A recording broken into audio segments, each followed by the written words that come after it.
Outlet Liquor is your place to buy a case. Stock up and save when you shop the lowest prices available every day at Outlet Liquor. You never have to wait for a sale. The more you buy, the more you save. Only at Outlet Liquor. What's your outlet? Yeah. Bills Mafia. Don Brown. Yeah. It's the Mafia, you know I'm rocking with the Bills. It's the Mafia, you know I'm rocking with the Bills. It's the Mafia, I'm with the Buffalo Bills. It's the Mafia, you know I'm rocking with the Bills. Hey, who you reppin', what's your team? Who you reppin', what's your team? You know I'm reppin' for my team. I got that talent on my team. Micah Hyde, Jordan Boyer, can you catch it? Can you? Trade day is like a mask, you not catching anything.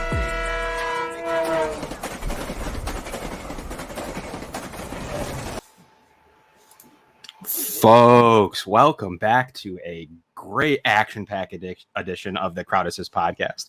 I'm one of your hosts, as always, Kevin Messeri, here with Meerkat and Ryan Talbot. Always a pleasure to have Ryan on from the great duo with Matt Perino.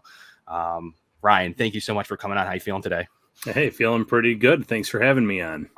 Anytime. So this action-packed show, really, we'll call it the Josh Allen Extension Edition, is brought to you by Outlet Liquor. What's your outlet? Go out there and get a case of your favorite beer and liquor right now over there at Outlet Liquor. Do whatever you can craft. They have some great stuff over at Outlet, so make sure you get out there and do what you can for Outlet. What's your outlet? Meerkat, what a day it is today. It was buzzing around the group chat. We were making the show up, and all of a sudden we had to kind of X out a couple of the things we had on the docket for today, most notably, obviously, an 8-year, really an 8-year deal for Josh Allen. As just the way it's structured really makes it seem like a 6-year extension. What's your initial reaction off of that, Meerkat?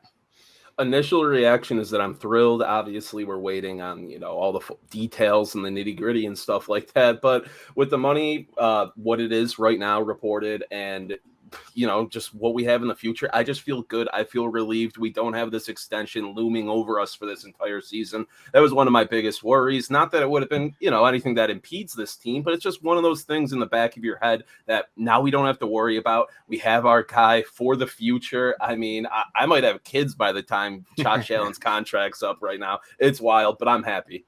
Yeah, I mean, Ryan, what is your reaction of it from a ground level? Like, what do you think of both it being still a fairly high deal, not quite Mahomes, obviously, kind of fits in the middle with that Dak Prescott deal that is not really flexible deal. So what's your kind of reaction off of what you've seen from this already? Over $250 million, $150 million in guarantees. Is it what you thought? Is it more? Is it less? Did you think it happened so quickly? What are some of your initial, reactions off of it? Yeah, I thought there was a really good chance this was going to get done before the start of the regular season this year. I know Brandon Beane played it pretty coy. I know that Josh Allen pretty much said if it happens, it happens.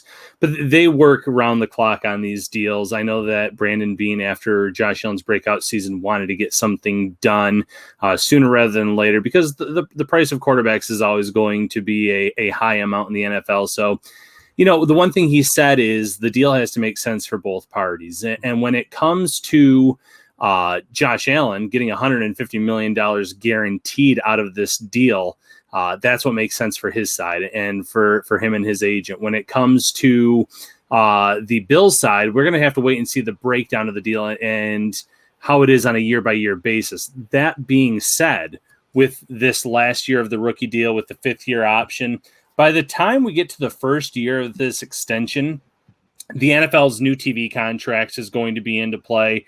The salary cap is going to be on the rise for a few years.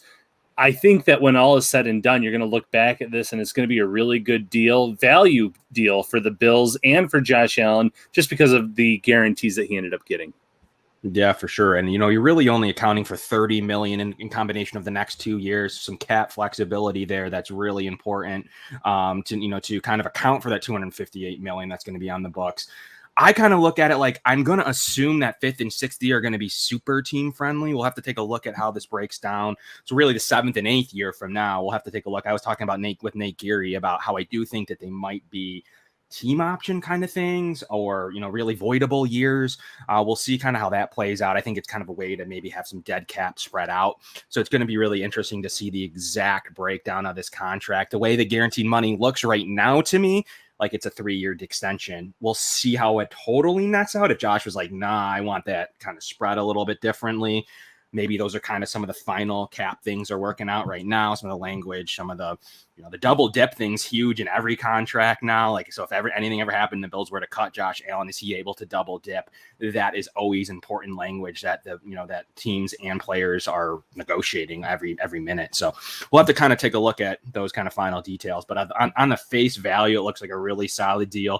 The Bills do have some cap relief, obviously, this year from it. I don't know how much is going to go on the books past what's already on the books right now with $6.9 million. So we'll see if any of that is moved into this year or not. So, it's going to be a really interesting deal, Meerkat. Do you want to see them spend this front loaded? What's your opinion on, if you were to break this out a little bit more, really 8 years, $280 million? Do you want it broken in a little bit more? Do you want that cap in case they want to go out and still make a move for a Zach Ertz? What's your, kind of how are you looking at it? Or do you want to just say, you know what, let's eat some of it now, make it more palatable, even with that rising cap in 2, 3, 4 years? So that's the thing with me is I've been a proponent, we've talked about on the show before, that we haven't made that move for a CB2 or a tight end yet. So I think they're just going to stand pat with what they have. I want to see them front load it, get it out of the way as soon as possible. But I trust Brandon Beane to, structure this contract in a way that it's not going to cripple this roster in 4 or 5 years or so. Like you see quarterback deals happen all the time in the NFL. But yeah, I would like to see it front loaded, because I would say, hey, we're in a win now window, but now we have Allen for 8 more years. I'd say every one of those years, the Bills should be in contention. No, I mean, absolutely, Ryan. I want to drop that to you. What's your opinion on that? Should it be front loaded? Should it be back loaded? And do you think that this limits at all the ability? If Diggs has another year, he's going to need money. Tremaine Edmonds need money. There's some contracts still there floating around that they may need internally. And are they able to continue to build a roster with potentially, $40 million on the cap as soon as in 2 years? So what's kind of your opinion on how we should float it, and will that affect future deals, or you think they'll be okay in that category? Yeah, that's a great question. Until we actually see an actual breakdown of the contract, it's going to be kind of hard to tell. But front loading it makes sense. The Bills might just be holding on to that money though as well, that you mentioned, the $6.9 million, in the event of something happening at training camp or the preseason, where they might have to go out and sign someone. And this is the legitimate Super Bowl window right now. So you're not just going to go get Joe Schmo off the street. If there's someone that's out there that would be a on par type of player with someone if they go down. So it's really interesting to see. And in terms of long-term flexibility or long-term, what does this do for the franchise? Meerkat pretty much said it. When you have a franchise quarterback, every year should be a Super Bowl window. We've seen it across the league. I mean, obviously with Tom Brady throughout his career, Patrick Mahomes early in his career, they're always in the Super Bowl mix. Aaron Rodgers in the NFC, same type of deal. So if Josh Allen is who the Bills think he is, this is a team that will be in that Super Bowl window or in contention year in, year out. The other thing I want to see with this contract, though, is how can bonuses get moved around, or how can parts of that money get moved into bonuses that free up cap on a year-to-year basis? It's something that we saw Brady do in New England a lot, where he was still getting his money, but it was moved around a little bit. So it took a little bit off the cap here and there. A lot of these contracts, the player still gets the money, but the team has a little bit of flexibility to move things around on a year-to-year basis. That's what I'm anticipating here, and that's what I'm really interested to look into. Yeah, it's a great point. I had that obviously jotted down, and it's great you brought it up. Will they go to a Tom Brady method at some point? That's where I'm looking at those voidable years. They'll have a framework for some type of deal once we're getting, it's down the road in 2026, 2027, whatever. But there is going to be frameworks there of convertible caps, spreading it out, 1-year deals, lots of options as the back end of this deal approaches. So don't let the sticker shock of 43 million shock you. I don't know. I'll have to see it. There might be a year or two it will balloon high like that. I doubt it will be that high against the cap for many of those years. So we'll have to. I really looking forward to seeing how this is structured, or if they really did dupe the 5th and 6th years, those numbers are going to be way down. They're going to they're going to have to do something. It's not quite a real 8-year extension, but it will limit the cap hit in the first 6 years. So I'm really interested to see all of that. And Josh might want to say himself, like, look, there's more money to be made here. I don't know that I want to be here in 8 years or have this deal in 8 years when all this money's being made, all this revenue's coming in, all this big TV deals are happening. Now I'm underpaid. So I think that there's leverage on both sides to say there might be a dupe year or two in here for cap purposes. So we'll have to see exactly where that goes. But I think it's important to note that Josh is going to want the best team around him. And you hit it on that. Aaron Rodgers is always in a Super Bowl contending position. Like, it doesn't matter who his receivers are, if it's Jake Kumaro or not. I mean, he's always in a position to win a Super Bowl until whatever happened last year. And they still made it, to the NFC Championship game. And he was pretty disgruntled. So when you have a guy like Aaron Rodgers, potentially, hopefully Josh Allen's now in that category of like, yeah, you're always competing. I mean, you're just always going to be, 12-5 or whatever the record's going to be, and you're always going to be in contention, guys. So really important to get this done. You don't want to have anything where you like let a Drew Brees go, or you do things like that early on in their career. It's a great move by Buffalo to lock this up. But Ryan, you've been at camp. We've talked a lot about the extension, and you're probably going to talk about it more in your show and in additional places. But let's talk a little bit about camp real quickly. Speaking of Jake Kumaro, is the Jake Kumaro hype real? I've seen Matt write about it a little bit.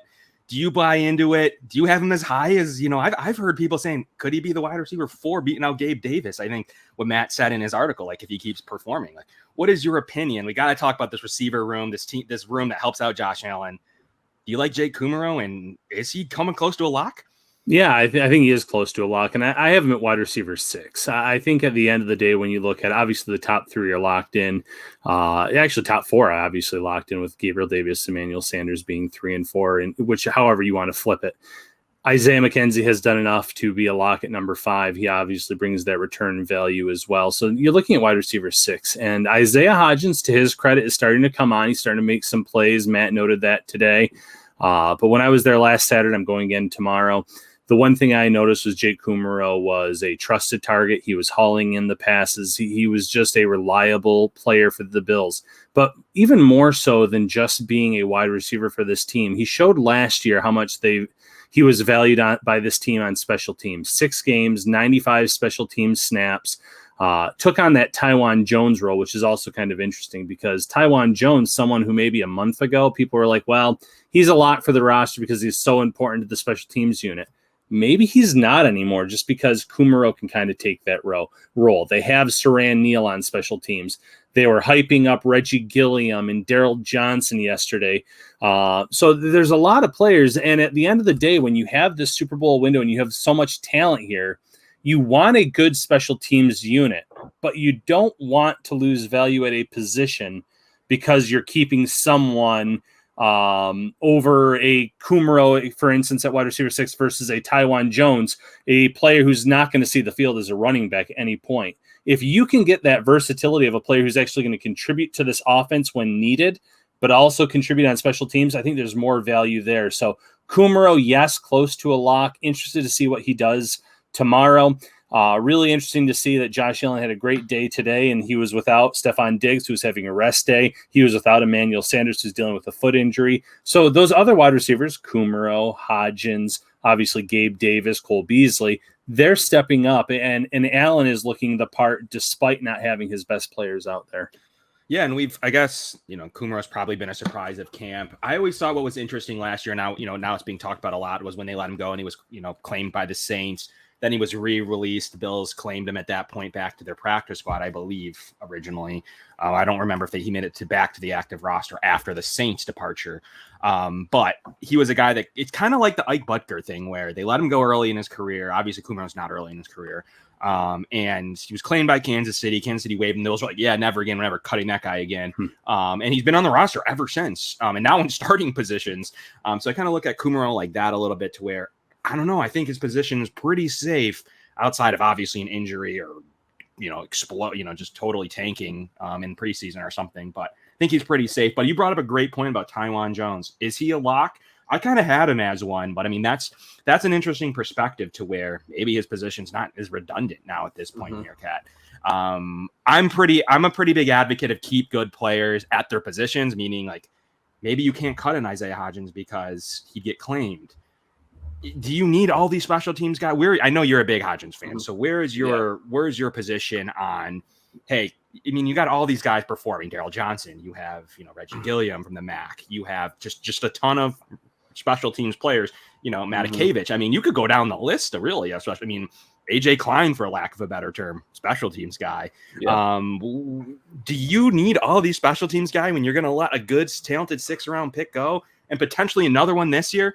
Where do you stand on hey, at what point? Okay, Kumaro can kind of fill 2 roles. Do they go to the 7 receiver for the first time under McDermott? So, yeah, Ryan bringing that up with Kumaro can fill that Taiwan Jones role. And this is no disrespect to Taiwan Jones. He's filled that role incredibly for us. He's shown his toughness. Remember that mark he had on him? I mean, that stuff like that is wild. That's a guy you want on your team. But when it comes down to it and you have talent where you've amassed all these depth players who can contribute at a high level to special teams and come onto the field and fill in, whether it be defense or offense. I think Taiwan Jones is someone who might be on the cutting block, even though, the coaching staff loves him, because you open up that extra defensive lineman spot. You open up that 7th receiver spot. There are these guys who they like to keep. There are good players who are going to be cut from this team. Whether they make it to the practice squad or not is another issue, but you want to see as many good guys at their positions as you can get. And if it's the difference between, I know Ryan's a big fan of F.A. Obata, if it's the difference between that or Hodgins or something, and you have your backfield set with what you like, and it's just a special teams role, I think you got to say goodbye to Taiwan Jones. Interesting perspective. I haven't thought of that. So it's really good to really bring it down like that.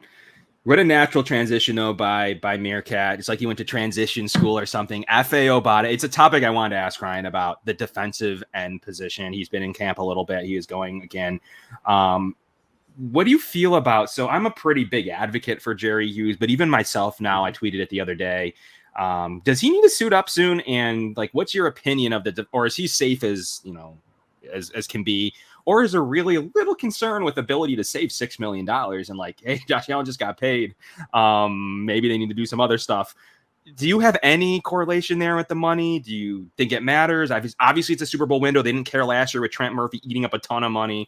But they might not have that luxury this year with $43 million average per year for Josh Allen. So what's your opinion on the defensive end room? And does Jerry Hughes need to suit up? Well, it's a valid question with Hughes, because at one point a few months ago there was talk, was he a cut candidate? And everyone kind of said no. I'm still of the camp that it's not going to happen. But we're seeing the young guys flash. We're seeing Greg Rousseau flash. We know that AJ Epineza has been flashing and showing a lot more athleticism now that he's around 255, 260. Boogie Basham's playing pretty well inside and outside. You have F.A. Obata, who every single day is playing well. And then you have Mario Addison, who same boat as Jerry Hughes, last year of their contracts. But he was kind of the rah-rah guy in his media conference yesterday or 2 days ago, where he said, I want to bring these guys up. I want to mentor them. I was excited when they made all these picks because I don't want to be the 50 snap guy anymore. I want to be able to stay fresh. And even talked or alluded to the fact that he wasn't focused as much as he usually is because he was dealing with the loss of his brother. So I see him in play. It's just tough because the Bills are going to have to get really creative. Let's just say they keep Hughes, they keep Addison. They're obviously keeping all 3 of the young guys that they've drafted in the past few years. So you're already at 5 defensive ends. Do you keep F.A. Obata and Daryl Johnson, who Johnson, again, special teams coach, rave reviews. The first thing other coordinators say to me is, the guy moves like a linebacker. He's such a asset to the special teams unit. And then if you do that, you're realistically only keeping 3 defensive tackles. So you're looking at Lutulele, Harrison Phillips, and Ed Oliver. Now, I know that makes it seem like it's really thin on the inside, but you have Boogie Basham, who has the ability to kick inside, F.A. Obata, who actually did a lot of his damage last year in Carolina on the inside. You have Greg Rousseau, who a lot of his production in his season at Miami, his sack production, came from the inside. I wouldn't say Epinesa anymore on the inside because he's trimmed down from 280 to around 260, but there was even talk of that at one time. It's a good problem to have, but I wouldn't want to be in that room when the Bills are trying to trim this final roster down. Obviously, you keep them all until the last possible minute because any day an injury could happen, and all of a sudden that decision is not so tough. So and so is going to be out for 6 weeks. You put him on. You put him out away. You stash him pretty much for that time. And then when he comes back, you have to make that decision. But right now, I could see there being an odd man out in that room. I just don't know if it would make sense for it to be Hughes, because I know the sack totals haven't been there, but he is still consistent as can be with generating pressure, getting after the quarterback, and moving a quarterback off of his mark is very valuable and very important to a team in today's NFL. How about this? We'll bounce one to you real quick. Would you, obviously we know about the money you could potentially save with a Hughes. Obviously that opens up a position for if you're a Justin Zimmer fan, Daryl Johnson fan, a fan of someone else on the D-line that's kind of on the chopping block.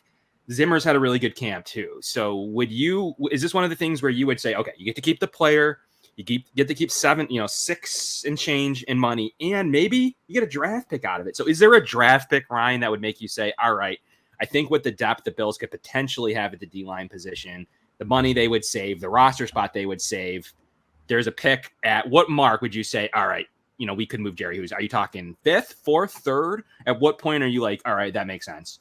Well, I don't think you're going to get a day 2 pick for Jerry Hughes just because of the fact that he's 1 year left on his deal. He's over 30 years old.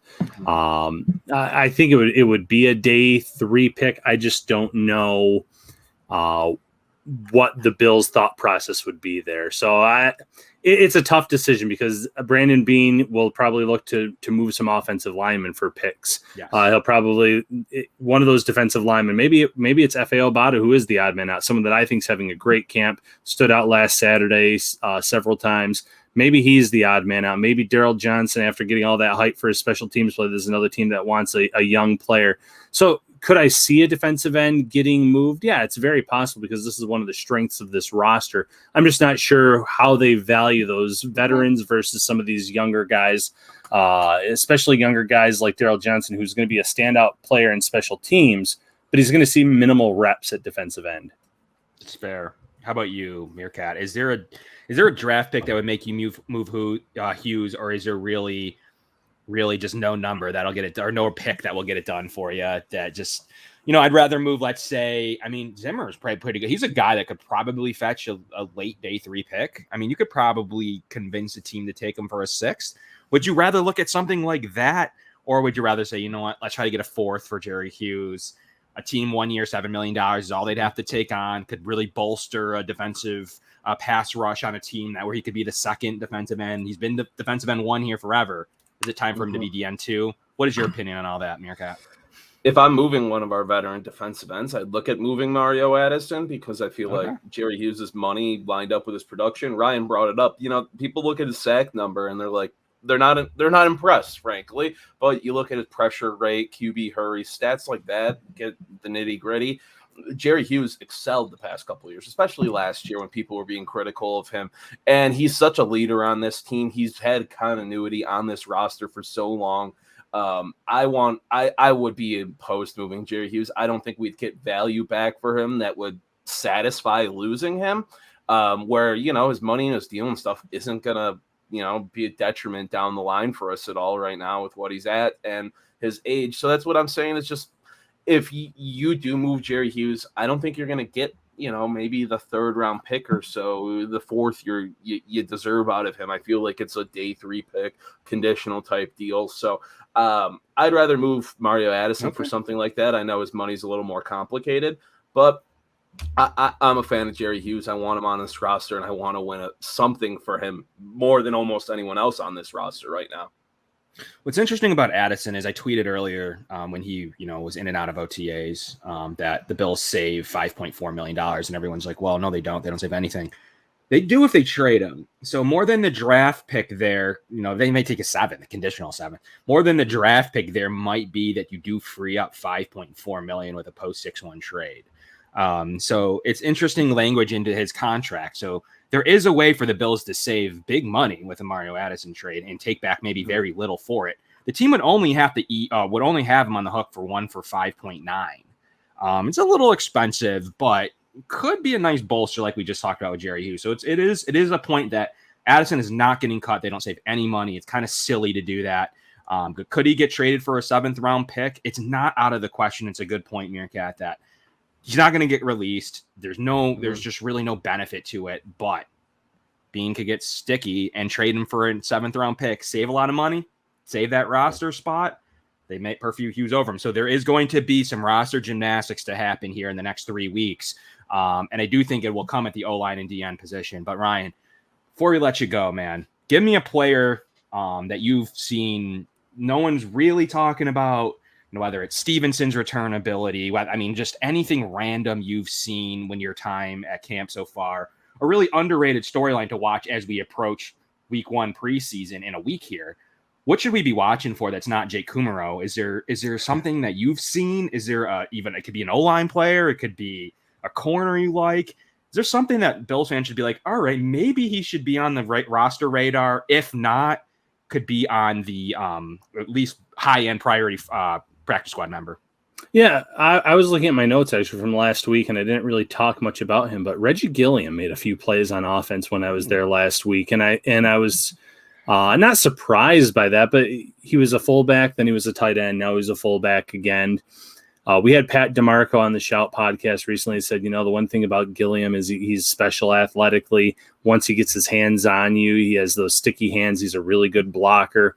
If the Bills are serious about improving their run game this year, maybe they do keep Gilliam as that fullback to kind of lead the way for Moss and Singletary and Breida, who had a really good practice today, had a nice long run.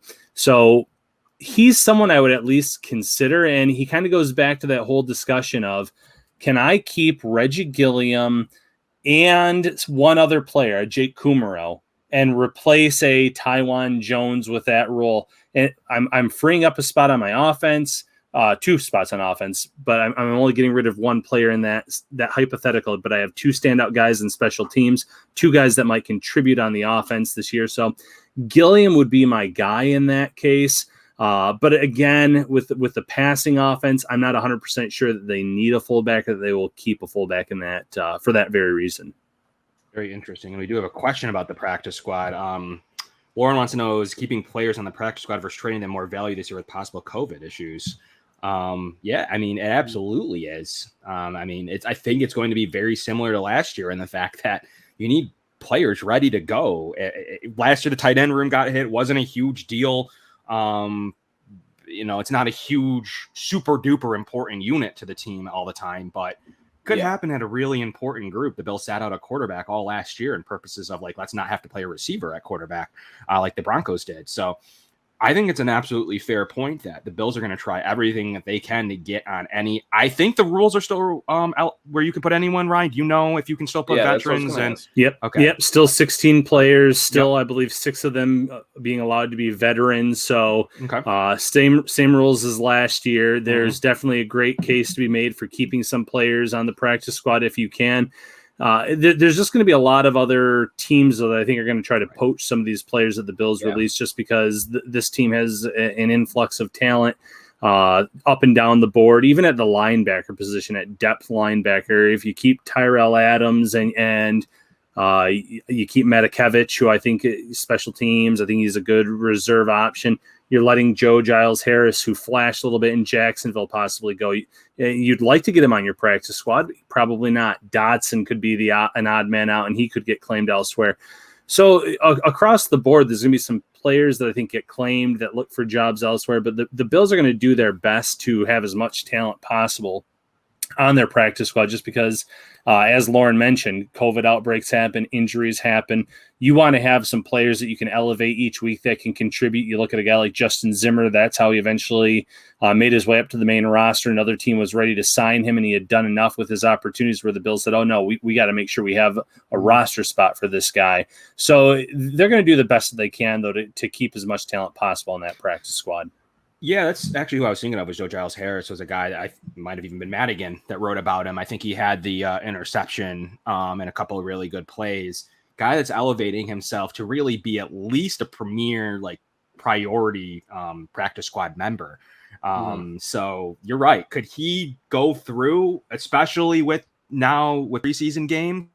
I don't know. Before preseason last year, yeah, I mean, I think there's a chance, you might not get Joe Giles Harris claimed from you. As Brandon Bean even said it, like we were sticking to our own guys last year because we didn't have any preseason footage to go and say, hey, we really like the 7th linebacker of the Bengals. We're going to keep our own 7th linebacker because we've seen him. We like what he can do. So I think there's a little bit more of that. There's going to be more roster waiver claims this year because of the preseason, because of the, for lack of a better term, the 3rd preseason game, which is, now the 4th, or not was the 4th, is going to have players probably play like Joe Giles Harris and others who are going to get a premier spot to be watched. And the Bills, I think, are on all national TV on all games. Not that pro personnel scouts wouldn't see him anyways, but they're going to have the ability to be displayed. And if someone has a good game and the Bills like, we don't have room for him, I don't think they're going to go scotch-free with their top choices. So, Lauren, it's a really good point that what the Bills are going to have to do to be prepared. And yeah, maybe it isn't just like, hey, let's trade for 6th-round picks for 4 of our guys, as much as Bean likes to do that, because if an outbreak happens, a guy like Joe Giles Harris could come in on special teams, maybe be a 5th or 6th linebacker for you, whereas you don't want to be in a pickle there. So really good, really, really good point to watch out for with the roster moves that will be happening in 3 or so weeks. Meerkat, is there anything final? I want to ask you guys one final question here. Are you guys looking forward to anything specific with these preseason games? We lost them last year. I missed them personally. Mm-hmm. Are you looking for something out of this? Yeah, we don't want Josh Allen hurt, duh. But are you looking on the field, play-wise, are you looking for something out of this? Something scheme-related, a player? We'll start with Meerkat and we'll go to Ryan. What are you watching for on these 3 games, which, McDermott's admitted like he likes these games? Yeah, so I mean, I love the preseason. It's just our first taste of football. Last night I was watching the Hall of Fame game, and I was just like, hey, it's just getting back into it. No matter the product on the field, it's still football. It's still back, and it felt great. So for the Bills preseason right now, what I'm looking forward to is, you brought it up, I don't want to see Josh and these guys play. You had a scary moment there with Chase Claypool for a moment. Turns out he's okay. But, Steelers lose Chase Claypool in the Hall of Fame game. That's terrible. That's an awful loss. So I don't want to see any of these proven veterans, play a single snap in the preseason. I'm okay with it. As much as I want to see it personally as a fan, just to get Bills football back in my life, I don't want to see Josh Allen, Stephon Diggs, Cole Beasley, these guys. I don't want to see them on the field for a single snap. I can understand, a series here or there. I almost expect the second game, which we talked about this on a previous show. How are they even going to run the preseason right now compared to other years with just 3 games and everything going on? So other than not seeing the veteran starters who are proven play that much, it's just really going to be that wide receiver battle. I think that's where these guys are going to shine. You're going to get a heavy dose of Mitch Trubisky, Jake Fromm, Davis Webb. These guys can get the ball out, especially in the preseason. So the receivers need to take advantage of that, and someone needs to step out. It's been Kumaro in camp, but Ryan brought it up. Hodgins is flash, so someone like that has a very strong preseason. Who knows? Marcus easily worked his way onto the roster the one year with that. Just the one ridiculous preseason game receiving, aside from his special teams talent. Yeah, no, that's a good point. I'm watching a few different things. Obviously, at quarterback, right now, I'm just settled on them having 2 quarterbacks on the main roster. I'm not seeing a spot for Jake Fromm, but can Jake Fromm maybe silence some of the critics and then put together a strong preseason to prove that he belongs on this roster? I think they'd be set with Allen and Trubisky as their 1-2, and then getting Davis Webb as that veteran on their practice squad. I think that's right now the realistic plan. So can Fromm maybe prove some people wrong? The wide receiver battle makes a ton of sense. Even some of the guys that aren't going to make this roster, Tanner Gentry's had some moments. Can he do enough to secure a spot on this practice squad? I'm intrigued by the tight end position. Knox has had some frustrating drops. So get Hollister kind of back into the mix of things with the preseason because he's been dealing with a lower back injury. He looks like he's getting close to returning. So maybe in the preseason we see some flashes from him and get an idea of what he could bring. Sweeney, obviously, solid blocker, solid receiver. Maybe can he step up? And then on the offensive line, who's going to win those depth role jobs? Because right now I feel pretty confident that they're set with their starting offensive line. I think Cody Ford has put together a really strong camp to date to kind of claim the other spot opposite of John Feliciano. Obviously, the tackle jobs are locked up. You're going to give a job to Spencer Brown, who you took on day 2 of this draft. Are they going to have room for Tommy Doyle? You'd like to see that happen because he's another relative high pick, being in those early high middle rounds, I guess is the best way of putting that. Forrest Lamp's been dealing with injuries, so he's going to have to step up in the preseason if he wants to claim a spot. So I guess the offensive line, the depth there in terms of who wins those last few spots is something else to watch. Interesting. Yeah, offensive line was something I had noted outside of maybe Deion Dawkins. I don't mind them all playing for a good chunk of the preseason. I maybe Mitch Morse you can be careful with, but guard spots, I want to see a full battle at guard. I want to see a full battle. I mean, I guess Darrell Williams is pretty entrenched as well, so a couple of the Unit 1 guys, fine. I don't know. I'd like to see a pretty strong. I never want to see Josh without his Unit 1.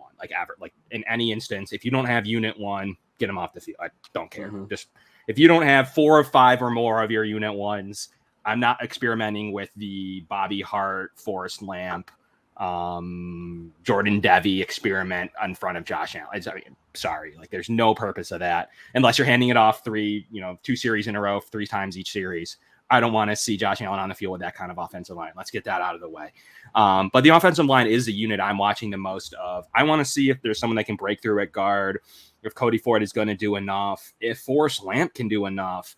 I know he's been hurt, so lots to look forward to here, guys, with training camp coming up, kind of middle of the road here, getting through it, and preseason coming up. So really exciting to see some real preseason football, as we've all forgotten that for a little while. But Ryan, we really appreciate you making it out, making a good 40 minutes for the show. I know Brandon Beane's press conference is probably coming up, right? 6:30. 6:30, okay. Beane, Right, McDermott, and Allen. All right, we're good. All right, we can take a little breather. Wanted to make sure Ryan didn't miss that, but we can take a little breather than knowing it's in an hour. So, but Ryan, seriously, really, really appreciate, friend of the show, Matt Perino. Ryan, obviously, friend of the show, but, one of my favorite places to go is NewYorkUpstate.com. Great daily recaps and more there from Ryan and Matt. They really do a great job breaking it down, interacting with the fans. Anything you're working on? You or Matt? Well, a few different things, but we kind of put them on the back burner with the Allen news today. Matt's working on a piece on Isaiah McKenzie for next week. I'm working on some players on the bubble and what's being said about them. So 2 things to kind of look forward to. Probably get pushed to early next week with all the Allen news that I'm sure will be coming out. Observations tomorrow. We're going to try to do a live post-practice show from the stadium together in the press box. So something to look forward there too. If you follow Shout, the Buffalo Football Podcast, be on the lookout for that. I was going to say, did I see Matt sitting up in the seats for the last episode of Shout, or an episode? He was up there. Yeah, he was up there. I saw the like the section sitting right behind him there. I was like, whoa, okay, I like that location. Yeah, Shout's a great show. You guys have on awesome guests. So check out that. Obviously, anyone that probably watches this already knows about Shout, but get out there, check them out. They have great guests. Like you had Patrick DeMarco, like you mentioned, and you've had some great guests on the show. So get out there, check out Shout. Obviously, Ryan, thank you so much for coming out from the Crowd Assist podcast. We'll be back with you shortly. We'll be doing a show early next week as well, as I have it on the schedule here. So thanks for checking us out. Obviously, great news with the Josh Allen extension. We'll tweet out anything relevant with any of those updates to the numbers and if those final years really do matter or not. But Meerkat, any final words for us? Any final words of wisdom? Just happy we got it done before Baker and Lamar's deals. Okay. I agree with that. We'll see what those look like. That is something to follow with all this. What's going to happen with Baker Mayfield and Lamar Jackson? Very interesting points of conversation going forward. But from the Crowd Assist podcast, as always, I'm Kevin Misseri, Meerkat, Ryan Talbot from New York Upstate. Thanks, everyone, for tuning in.